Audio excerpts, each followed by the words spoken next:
If you get a lot of pain in your wrists and your hands, or they just feel stiff when you play tennis, then you're going to love this video. I'm going to show you one of my favorite exercises to help mobilize the joints in the hand, help stretch the muscles a little bit. It also helps to improve coordination, which is not only useful for making things feel better, but also improving the control you can get over your shots. So I hope you enjoy the video. If you do, it'd be great if you give me a thumbs up. And if you haven't subscribed to my channel, it always really helps me out if you could do that as well. So the exercise I'm going to show you is called Happy Hands. I'm going to show you the basic variation, and then I'm going to show you some different progressions and options that you can use. So this is going to help you to mobilize all of the joints in your hands and wrist. And the reason that that's so important is because when your joints move, they send information back to your brain.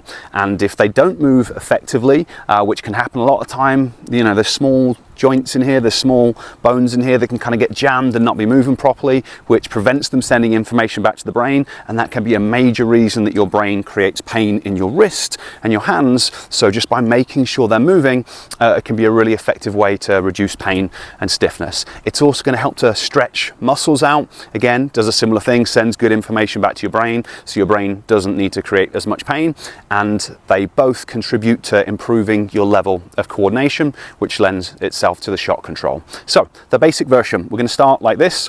So I'm always, whenever I do pretty much any exercise, I'm going to have good posture. So I'm standing with a neutral pelvis and a tall spine, but then in terms of the hands, I'm going to be standing like that. Palms are facing away. I'm going to start the exercise by turning them towards me, and then I'm going to pull my pinky fingers down, and I'm really pulling them down. So I'm trying to make the joints in the hand move. I'm trying to feel it, and then as I get to there, I'm going to bend the wrists so I feel it, the wrists moving as well. And then I'm just going to turn them back towards me, and I'm going to repeat it. So I'm pulling fingers down in turn, followed by the thumb, trying to move the joints in the hands and in the wrists. So very simple. We're going to do it in one direction, and then I'm going to do it in the other direction. So now palms are starting away, thumbs, fingers. So now starting from the index finger and moving towards the pinkies. And when you do it, you want to make sure it's pain-free. If you do get a lot of pain in this area, it might feel a little bit uncomfortable at first, but when we're trying to get rid of pain, we never push through pain, because that doesn't teach the brain what we want the brain to learn. So you're going to hopefully be pain-free when you do it, but the more you do it, you should be able to get more and more range without any discomfort. So that's the basic variation. We can do that slowly.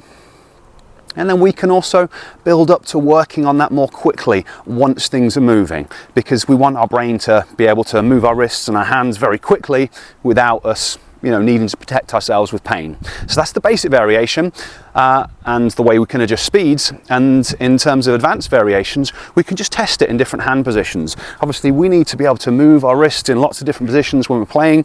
We need to have control. So we can do this same thing, but with different positions. So now I'm just going to start with my arms in front, and then do the same thing. Okay, and then I'm going to take my arms to the side and do the same thing. So my arms are straight, shoulders are in a different position. This provides a little bit of different feedback. So very good for the coordination as well as pain, or getting rid of pain. And then I'm going to bend my arms. So similar, but different. So my brain has to think about it in different ways. And now it's starting to see more and more different options of how these joints can move and how these muscles can be stretched. And it just gets used to it. So then when you're doing it on court, it's less likely to hurt. So I've done front, I've done side, and then I'm just going to finish by going upwards. So you can't see my hands because they're probably off, but I'm doing exactly the same thing.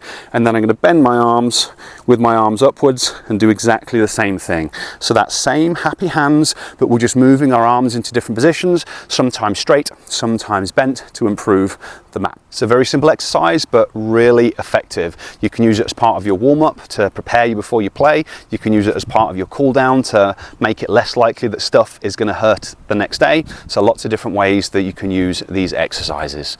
If you have any questions about them, leave them down below. And if you would like to learn more about different ways and tools using brain-based training that there are to help prevent injuries and to get out of pain, I've created a new masterclass that's going to dive into detail about playing tennis without pain. I'll leave that down in the description, so you can check that out as well. Okay, thanks for watching, and I'll catch you next time.